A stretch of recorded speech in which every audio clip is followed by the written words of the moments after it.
Welcome again. Welcome into this edition of Strategies for Living. I'm marriage and family therapist David McMillan. I'm delighted that you've tuned in, joined with me today here on Strategies for Living. Well, we're all about helping us live healthier, happier, and more peaceful lives in our bodies, in our minds, in our spirits, in our relationships here in the 21st century. We do that by engaging in important conversations with folks we like to call life strategists.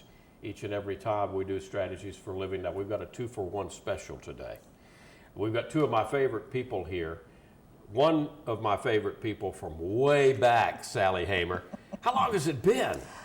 I was trying to think the other day about it as we were making arrangements for this. I think it's been at least 5 or 6 years. Yeah, maybe longer than that. You are a writing instructor in adult education at LSU Shreveport. Yes. And we've kind of seen each other on and off for years, and we have some interest in alternative medicines and things like that.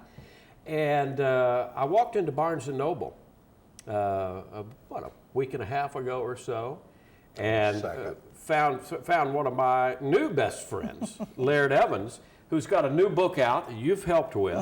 Laird's new book is called And Justice for All, Even Teamsters. What do you got against Teamsters?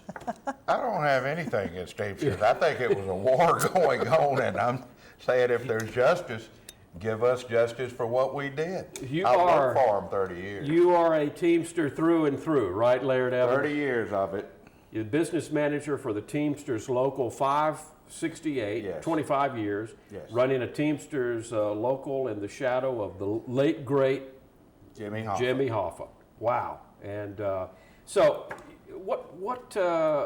you went and took a class from this lady? I had written a book. I did not write a book. I'm a storyteller. Yes. You are about to find out what a storyteller really is, folks. Absolutely. So hang on. Go ahead, Larry. I talked to a lady in Dallas about writing a book and helping me with it. Right. Before I knew Sally. Now, I had taken a class with her 6 years before that time. But I was in Dallas and was talking to a lady, and I remember out of all the talk we did, she said, I want to tell you, you're a much better storyteller than you're a writer.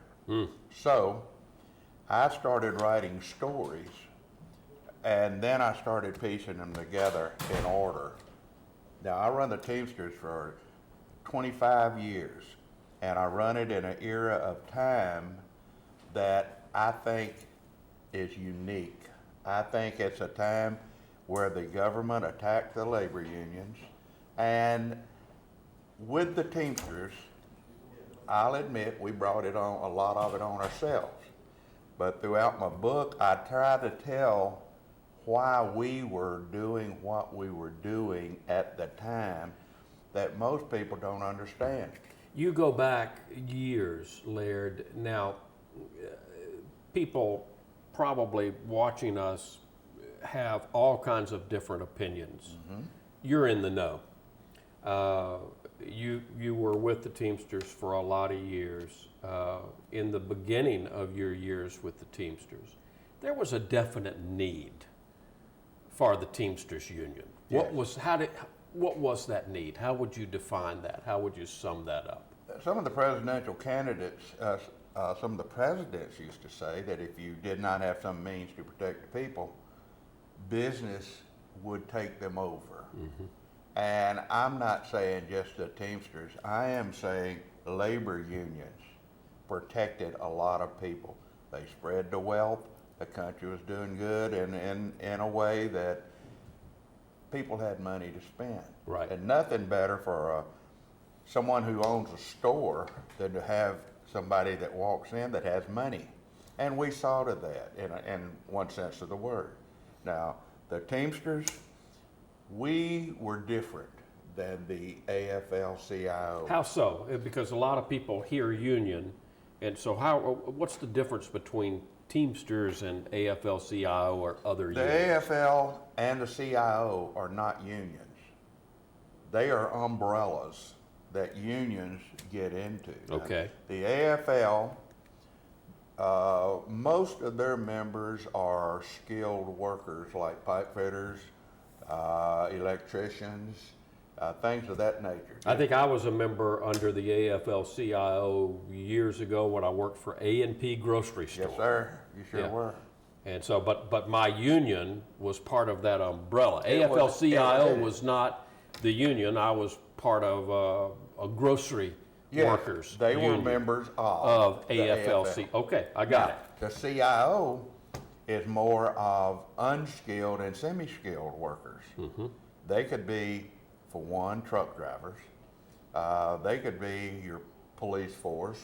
They could be, you know, it sounds wrong to say they're not skilled, but nurses or teachers or anything else, you can't say they're not skilled, but that's how they classify it Well, in the labor board. you know, I probably shouldn't tell this story, but I'm going to tell the story. I grew up in an A&P grocery store. It's where Ralph and Kaku's in Bossier is now. And I know the difference between being in the union and not being in the union, because growing up in the grocery store, if my father said, come down to the store and you're going to work until I tell you that you're not going to work, and I want you to build this display and build this display and go clean that bathroom and whatever. Of course, all of that was against union policy. Of course. But I didn't know that back then. And then I'd get paid $1 an hour. It was a little different when I got that first paycheck after I became eligible to join the union. And then I got to work at the different A&Ps around town. Couldn't work for my father then, but there were 14 or 15 other A&P stores. There was quite a difference in that paycheck. Yeah. Yeah. Now that's just my own story. I don't know how that relates. Well, you had But I was 14 years old before I knew that bread didn't come a day old and cans didn't come bent and meat didn't come brown. But that's another story. yeah. I followed labor unions. I followed the Jimmy Hoffa stories before I got involved. You knew Jimmy Hoffa, huh? Yeah, yeah. Well, I knew Hoffa that was ahead of the Teamsters, but it was after he had gotten out of penitentiary, and he was going to run again, although Richard Nixon and Frank Fitzsimmons had made a deal to let him out of prison, but he could not participate in labor unions. So I knew him when we would see him at different rallies and things like that. He was still a massive union supporter, obviously. Oh, yes. Now, he went to the penitentiary. And what makes my book interesting, I think, is the guy who sent him to the penitentiary, who testified against him, was Ed Pardon. Ed was head of Local 5 in Baton Rouge. Really? Yeah, So a Louisiana person was instrumental in That's convicting correct. Jimmy Hoffa. that's correct. He was the witness. What And was I could tell you a lot of stories about that kind of stuff. are some of those stories in the book? Yes. Well, what had you decide? I've got to write this down. I've got to write. And by the way, I came. Obviously, the book is compelling. I met you at a Barnes and Noble book Correct. signing. There's another one tomorrow because the book sold out. Now, how many Barnes and Noble book signings do you go to where you can't find a book, Sally? They sell out. So 2 o'clock to 4 o'clock tomorrow, April the 12th, you'll be back at Barnes and Noble with another few That's correct. cases of books because it was a sold out event before. That's correct. So what is it that makes your book so compelling, Laird? You said, I got to write this down. And why are so many people in this time of, we live in a pretty conservative place, but people seem to be chomping up this book. What's going on? Well, they never have solved the who killed Jimmy Hoffa. That is still an open case. Who killed Jimmy Hoffa? And people are interested in that. And Yes. I've got stories in here that talks about people like Alan Dorfman. Alan Dorfman was head of the Central States Pension Fund. Hoffa put him in. The Teamsters got together and built Caesar's Palace. And then after Caesar, we built it for 22,000 million. Sold it 3 years later for 64 million. Quite a nice little return. Nice. Then we went to Circus, Bill Circus. Mm-hmm. And you know, then the government started talking to us about a lot of things. We were eventually, Now, when you talk about Caesar's Palace, Circus, you're talking about Vegas becoming Vegas. yes, You're talking about the Vegas that we all know, if you go there Correct. today, is nothing like the Vegas that was prior to things like Caesar's Palace and Circus. It kind of started it all. well, yes, Vegas was a lot of mobsters there, and they were killing off one another. Then They'll do that. they put them together, and they finally decided that we can't do this and have people come out to the casinos. Well, okay, that's one of the things that I got to ask you, and Sally, I want to ask you this too. The kind of stories in this book, Laird, and it's the reason, folks, that the book is selling out. The kind of stories in this book, doesn't it? Are you afraid? Were you afraid to write some of these stories? I mean, They You got made some me pretty- take a lot of names out of them. you got some pretty big names in here, from Frank Fitzsimmons to Ronald Reagan to, well, even Disney characters. I don't know, Mickey Mouse may be in Mickey here. Mouse is a protected man. He's a top rat. We protect our own. Yeah. Did you worry about when you first read, when did. Laird approached you to edit this book? I mean, you obviously have read it through and through, Sally. Once or twice. You know, I agreed to the interview, and then y'all got me a copy of the book, and I said, "Oh, geez, wait a minute." Well, one of the things that Laird and I discussed when we got started was that I didn't want to go to jail. Right. Didn't want anybody showing up on my front Can't count on people like that. step with No, concrete you can't. overshoes. But as he said, our publisher made us go back through and get permissions for using people to double check, and they triple helped check us your- check. Yeah. As long as it's true, you can put it in there, and that's what happened. Is there's Laird teases about the fact that all of his stories are true, which is not necessarily the case. But all the ones in the book are. We made sure that we went through the process to be all right. And it's not that I mean, obviously, Laird has survived all of these years. So far. Notice that the two of us have kind of scooted. That's right. We just by keep myself scooting again. away from it. But we did. We went through the process to make sure everything was all right to put into there. And there's nothing that he doesn't have proof for. Right. I mean, either newspaper articles or magazine articles or interviews that were done with different people, books that were written that were already vetted. So I feel very comfortable about it. And if someone does come knocking on my door with concrete overshoes, I just send them to Laird. Yeah, give him Laird's Yeah, I'll just give him address. his address. Yeah. That's right. Well, just think how many books would sell.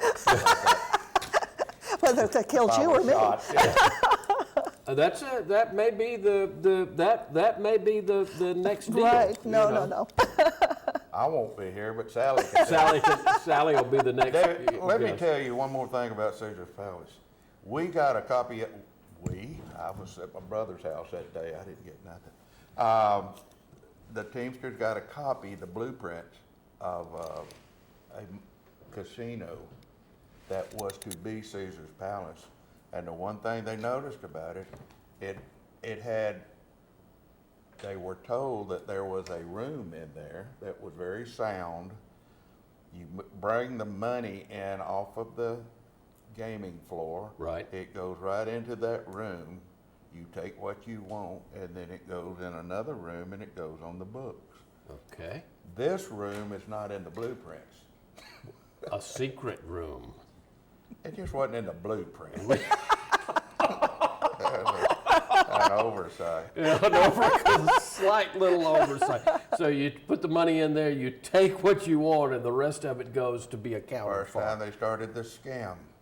And it went on for a while. You notice you don't deal with cash anymore. Yeah. Yeah. Eh, So obviously, you had a colorful career in your 25, 30 years with the Teamsters. How'd you get started? I got started, I went to Northeast on a football scholarship, but I had played football at Byrd, broke my knee. Baylor was talking to me, and after I broke my knee, none of the large universities would talk to me, but I went to Northeast. I played football there a little while. Back then, the Indians, huh? Yeah, Northeast sure Indians. was, Northeast Indians. And I come back to Shreveport when I graduated, went to work as an insurance adjuster. And as an insurance adjuster, you get training and reading contracts, interviewing people and things of that nature. Right. So I come back because my mother was ill, come back to Shreveport, couldn't find the job I wanted, but Red Ball Motor Freight was hiring part-timers. I go out there and I become a part-time employee. Mm-hmm. After a while, because of my ability to read contracts, people kept coming to me to read their contract, interpret their contract. So eventually I run for office. My purpose was to run for office, win it, stay 2 terms, or stay 1 term, and then go into what basically was union busting. That was a very big thing back then. But the more I dealt with the people, the more I realized they have a lot of legitimate How many terms complaints. did you end up serving? I don't know, 3 a throw. 3. Laird Evans and Sally Hamer, they are our life strategists today. The book is a good one. It's And Justice for All, Even Teamsters, out from Lulu. We've got more with Laird and Sally here on Strategies for a Living. Don't go away. Much more to come. You may want to buckle your seatbelt before you come back.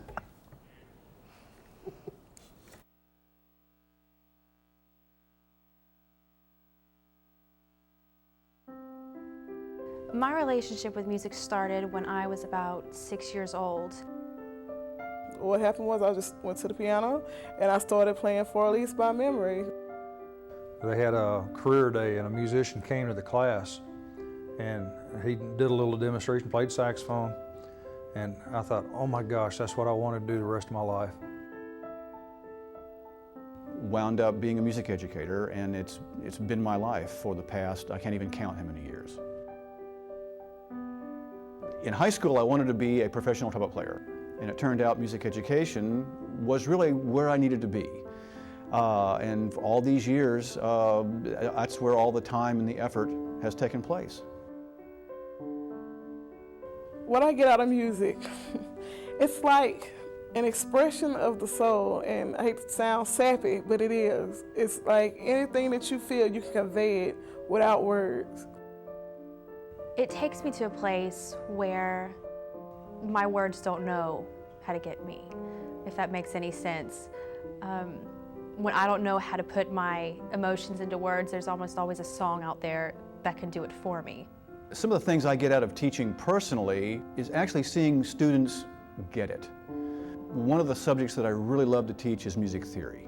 And many of our students come to us with a love of music and the hope of studying music and either performing professionally or being music educators.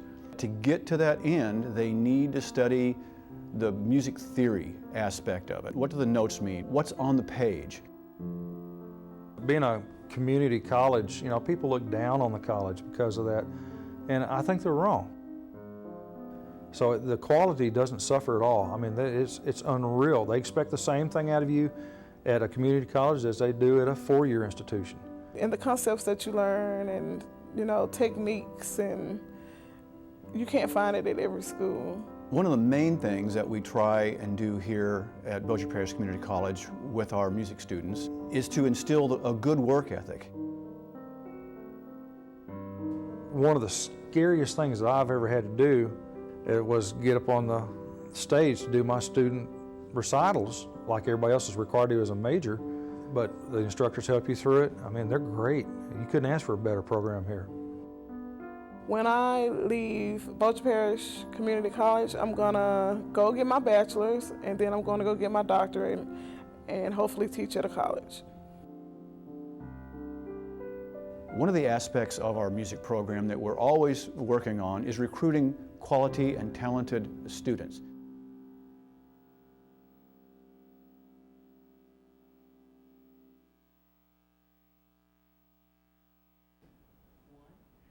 And welcome back into the television edition of Strategies for Living. I'm marriage and family therapist David McMillan. Obviously, you're watching Strategies for Living today, but don't forget you can listen to Strategies. Strategies for Living started 20 some odd years ago, Sally and Laird, as a radio program on News Radio 710 Keel, 24 years ago, as a matter of fact. Still there, still on. I can't get it right, so I'm going to keep going until I get it right.